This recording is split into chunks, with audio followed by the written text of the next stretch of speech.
প্রথম আলো কার্যালয়ে অগ্নিসংযোগ ও লুটপাটের ঘটনায় আগামী 2 মাসের মধ্যে তদন্ত সম্পন্ন করে চার্জশিট দাখিলের নির্দেশ দিয়েছেন স্বরাষ্ট্রমন্ত্রী সালাউদ্দিন আহমেদ। আজ বিকেলে রাজধানীর কারওয়ান বাজারে আগুনে পোড়া প্রথম আলো কার্যালয় পরিদর্শন শেষে সাংবাদিকদের সঙ্গে আলাপকালে এসব কথা বলেন তিনি। স্বরাষ্ট্রমন্ত্রী বলেন, প্রথম আলো পরিবার আমাদের কাছে বিচার দাবি করেছে। আমরা বলেছি তদন্তের দায়িত্ব নিতে পারি, বিচারের দায়িত্ব বিচার বিভাগের। তদন্ত সাপেক্ষে স্বাধীন বিচার বিভাগ তার দায়িত্ব পালন করবে। আমরা আমাদের দিক থেকে সর্বোচ্চ সহযোগিতা করব।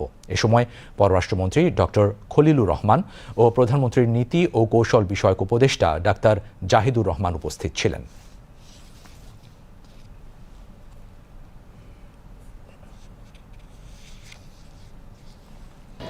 হয়তো সাম্প্রদায়িক উগ্রবাদী শক্তি প্রগতির দড়িকে টেনে ধরতে চায়, কিন্তু ইতিহাস সাক্ষী দিয়ে সেটা কখনো পারেনি।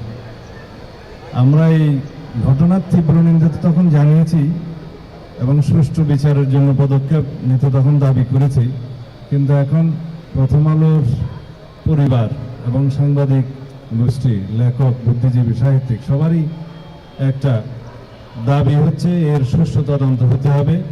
আমি তদন্তের অগ্রগতি কি সেটা জানতে চেয়েছি এবং আগামী 2 মাসের মধ্যে তদন্ত কার্যক্রম, সুষ্ঠু তদন্ত কার্যক্রম সমাপ্ত করে চার্জশিট দাখিলের জন্য নির্দেশনা দিয়েছি। তারপরে বিচারিক প্রক্রিয়া শুরু হবে, সেটা আদালতের ব্যাপার। আমরা সেই বিচারিক কার্যক্রমে সকলের সহযোগিতা চাইব, যাতে দৃষ্টান্তমূলক সাজা হয় এবং এই জাতীয় ঘটনা ভবিষ্যতে আমাদেরকে না দেখতে হয়, এই জাতিকে না দেখতে হয়।